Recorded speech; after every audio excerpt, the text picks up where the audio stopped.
ಅಂತ ಹೇಳ್ತಾ ಇದ್ದಾರೆ. ಸರ್ಕಾರದ ಆಕ್ಟ್ ಪ್ರಕಾರ, ಶಿಕ್ಷಣ ಹಕ್ಕು ಕಾಯ್ದೆ ಪ್ರಕಾರ ಪ್ರೈಮರಿ ಎಜುಕೇಶನ್ ಅನ್ನೋದು 1 ಕಿಲೋಮೀಟರ್ ವ್ಯಾಪ್ತಿಯೊಳಗಡೆ ಇರಬೇಕು. ಇದು ಸರ್ಕಾರನೇ ಹೇಳಿರೋಂಥದ್ದು. ಅದೇ ಕಾಯ್ದೆಗೆ ನೀವು ವಿರುದ್ಧವಾಗಿ ನಡ್ಕೋತಾ ಇದ್ದೀರಾ. ಇವತ್ತು ಬಡ ರೈತರು, ಕೂಲಿ ಕಾರ್ಮಿಕರು ಮಕ್ಕಳು, ಅವರು ಬೆಳಗ್ಗೆ ರೈತರು ಕಾರ್ಮಿಕರು ಏನ್ ಮಾಡ್ತಾರೆ, ಬೆಳಗ್ಗೆ 5 ಗಂಟೆಗೆ ಎದ್ದು ಸಂಜೆಗೆ ಬರ್ತಾರೆ ಮನೆಗೆ. ಅವ್ರ ಮಕ್ಕಳನ್ನ ರೆಡಿ ಮಾಡಿಸಿ ಶಾಲೆ ಕರ್ಕೊಂಡೋದಕ್ಕಾಗ್ಲಿ ಅಥವಾ ವಾಪಸ್ ಮನೆ ಕರ್ಕೊಂಡ್ ಬರೋದಕ್ಕಾಗ್ಲಿ ಆಗುತ್ತಾ? ನಾವು ಇವತ್ತು ಕೇಳ್ತಾ ಇರೋದು, ಬಡ ಕೂಲಿ ಕಾರ್ಮಿಕರ ಮಕ್ಕಳನ್ನ ನೀವು ಶಿಕ್ಷಣದಿಂದ ವಂಚಿತ ಮಾಡದೆ ನಿಮ್ಮ ಮೂಲ ಉದ್ದೇಶ ಅನ್ನೋದನ್ನ ನಾವು ಅರ್ಥ ಮಾಡ್ಕೊಂಡಿದ್ದೀವಿ ಸ್ನೇಹಿತರೆ. ನೆಕ್ಸ್ಟ್ ಇನ್ನೊಂದು ಬಹಳ ಗಂಭೀರವಾದ ವಿಷಯ ಇದರಲ್ಲಿರೋದು, ADB ಏಷ್ಯನ್ ಡೆವಲಪ್ಮೆಂಟ್ ಬ್ಯಾಂಕ್ ಇಂದ 2,500 ಕೋಟಿ ಸಾಲನ ತಗೊಂಡಿದೆ. ಯಾಕೆ? KPS ಶಾಲೆಗಳನ್ನ ನಾವು ಉನ್ನತೀಕರಿಸ್ತೀವಿ, ಅಭಿವೃದ್ಧಿ ಪಡಿಸ್ತೀವಿ ಅಂತ ಹೇಳಿ. ಯಾಕೆ? ಸರ್ಕಾರ ಅಷ್ಟು ಬಡತನಕ್ಕೆ ಇಳಿದ್ಬಿಟ್ಟಿದ್ಯಾ? ಅಷ್ಟು ದಿವಾಳಿ ಆಗ್ಬಿಟ್ಟಿದ್ಯಾ? ಸಾಲ ಮಾಡಿ ಸರ್ಕಾರಿ ಶಾಲೆ ಬೆಳೆಸೋ ಅಷ್ಟು ದರ್ದು ಸರ್ಕಾರಕ್ಕೆ ಏನ್ ಬಂದಿದೆ? ಈ ಪ್ರಶ್ನೆನ ನಾವು ಸರ್ಕಾರಕ್ಕೆ ಹಾಕ್ತಾ ಇದ್ದೀವಿ ಸ್ನೇಹಿತರೆ. ಇಡೀ ದೇಶದಲ್ಲಿ ಒಬ್ಬ ರೈತ ಆಗ್ಲಿ, ಒಬ್ಬ ಕಾರ್ಮಿಕ ಆಗ್ಲಿ, ಒಂದು ಗುಂಡು ಪಿನ್ ತಗೊಂಡ್ರು, ಒಂದು ಮ್ಯಾಚ್ ಬಾಕ್ಸ್ ತಗೊಂಡ್ರು ಕೂಡ ಸರ್ಕಾರಕ್ಕೆ ತೆರಿಗೆ ಹೋಗುತ್ತೆ. ಅದರಲ್ಲಿ ನಿಮ್ಗೆ ಸರ್ಕಾರಿ ಶಾಲೆ ಬೆಳೆಸಕ್ಕಾಗಲ್ವಾ ಸ್ವಾಮಿ? ಇನ್ನೊಂದು, ಈ ದೇಶದಲ್ಲಿ ಒಬ್ಬ ಭಿಕ್ಷೆ ಬೇಡಿ ಬದುಕುವಂತ ಜನಗಳನ್ನು ಕೂಡ ಒಂದು ಬ್ರೆಡ್ ತಗೊಂಡ್ರೆ ಸರ್ಕಾರಕ್ಕೆ ಟ್ಯಾಕ್ಸ್ ಹೋಗುತ್ತೆ. ಇದರಲ್ಲಿ ನಿಮ್ಗೆ ಶಾಲಾ ಅಭಿವೃದ್ಧಿ ಮಾಡಕ್ಕಾಗಲ್ವಾ? ಯಾಕೆ? ನಿಮ್ಗೆ ಜನಗಳ ತೆರಿಗೆ ಹಣದಲ್ಲಿ ಅವ್ರಿಗೆ ಅವ್ರವ್ರ ಸಂಬಳ ಜಾಸ್ತಿ ಮಾಡ್ಕೊಳಕ್ ಹಣ ಬೇಕು. ಅದಕ್ಕೆ ಇವಾಗ ಸರ್ಕಾರಿ ಶಾಲೆ ಬೆಳೆಸಕ್ಕಾಗ್ಲಿ, ಅದನ್ನ ಅಭಿವೃದ್ಧಿ ಪಡಿಸಕ್ಕಾಗ್ಲಿ ಅವ್ರ ಹತ್ರ ದುಡ್ಡಿಲ್ಲ.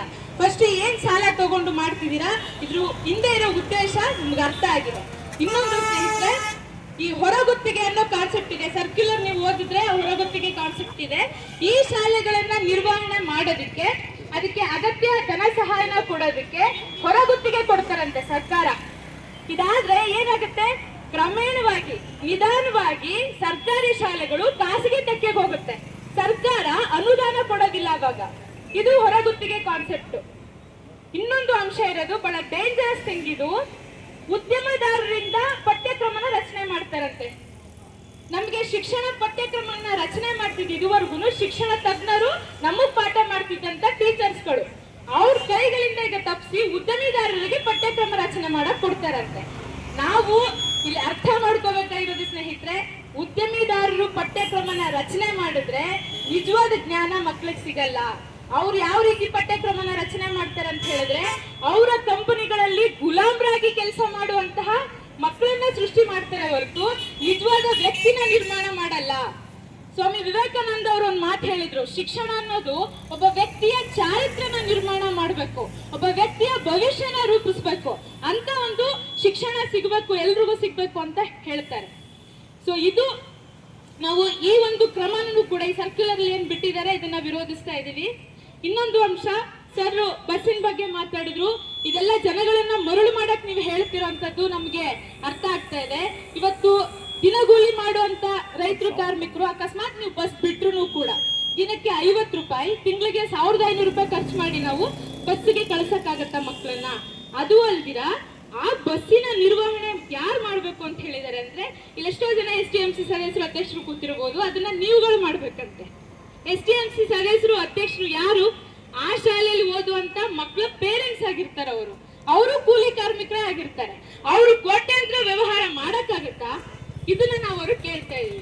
ನಿಮ್ಗೆ ಬಸ್ ಬಿಡೋದಕ್ಕೆ ಅಷ್ಟು ಆಸೆ ಇದ್ರೆ ಸರ್, ಇಲ್ಲಿ ಚಾಮರಾಜನಗರದಲ್ಲಿ ಮೊನ್ನೆ ಪತ್ರಿಕೆಯಲ್ಲಿ ಬಂತು, ಹನ್ನೂರಿಂದ 7 ಕಿಲೋಮೀಟರ್ ಮಕ್ಕಳು ಶಾಲೆಗೆ ನಡ್ಕೊಂಡು ಹೋಗ್ತಾರೆ. ಬರ್ತಾ 7 ಕಿಲೋಮೀಟರ್, ಹೋಗ್ತಾ 7 ಕಿಲೋಮೀಟರ್, 14 ಕಿಲೋಮೀಟರ್ ಮಕ್ಕಳು ನಡ್ಕೊಂಡ್ ಬರ್ತಾ ಇದಾರೆ. ಫಸ್ಟ್ ಅವ್ರು ಬಸ್ಸನ್ನ ಬಿಡಿ. ಈಗ ಆಲ್ರೆಡಿ ಇರೋ KPS ಶಾಲೆಗಳಿಗೆ ಡೀಸೆಲ್ ಕೊಡಕ್ ಆಗ್ತೀರಾ, ಬಸ್ ಡ್ರೈವರ್ಗೆ ಸಂಬಳ ಕೊಡಕ್ ಆಗ್ತೀರಾ? ಈಗಿರೋ ಬಸ್ಗಳನ್ನ ಸ್ಥಗಿತ ಮಾಡಿದೀರಾ ನೀವು.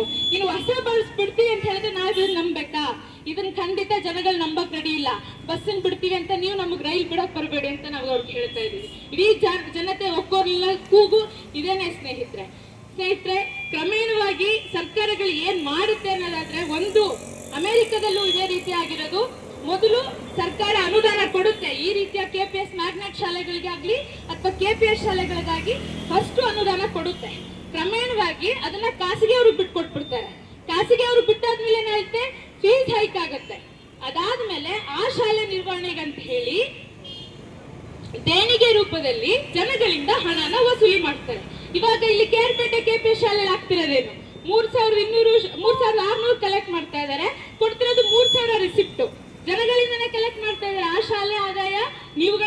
ಕೊಡಬೇಕು ಅಂತ ಹೇಳಿ.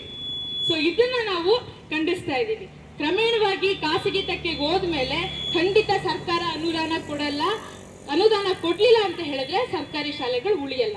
ಅಮೆರಿಕದಲ್ಲಿ ಇವಾಗ ಹಾಕಿದಿರಲ್ಲ ಸರ್ ಇಲ್ಲಿ ಬೋರ್ಡು, ಶಾಲಾ ಶಿಕ್ಷಣ ಇಲಾಖೆ ಭಾವಪೂರ್ಣ ಶ್ರದ್ಧಾಂಜಲಿ ಅಂತ ಆಲ್ರೆಡಿ ಅಲ್ಲಿ ಅಮೆರಿಕದಲ್ಲಿ ತಿಲಾಂಜಲಿ ಇಟ್ಬಿಟ್ಟಿದ್ದಾರೆ. ಅಲ್ಲಿ ಶಿಕ್ಷಣ ಇಲಾಖೆಯನ್ನು ಬೋರ್ಡೇ ಇಲ್ಲ. ಇದೇ ರೀತಿ KPS ಮ್ಯಾಗ್ನೆಟ್ ಶಾಲೆಯನ್ನು ನೀತಿನ ಅದೇ ರೀತಿ ತಂದು ಅಲ್ಲೂ ಕೂಡ ಇವಾಗ ಸರ್ಕಾರಿ ಶಾಲೆಗಳು ಅಸ್ತಿತ್ವದಲ್ಲಿಲ್ಲ. ಚೀನಾದಲ್ಲಿ ಗಮನಿಸಿದ್ರೆ ನೀವು ಕೇಂದ್ರೀಕೃತ ಶಾಲೆಗಳನ್ನ ಓಪನ್ ಮಾಡ್ತೀವಿ ಅಂತ ಹೇಳಿ 2002ರಿಂದ 2010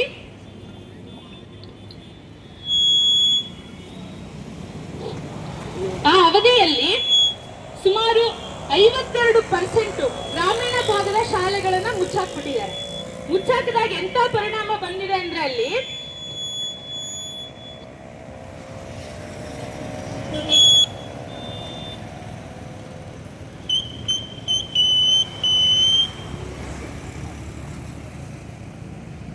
ಸರ್ ಬೋರಿನರ್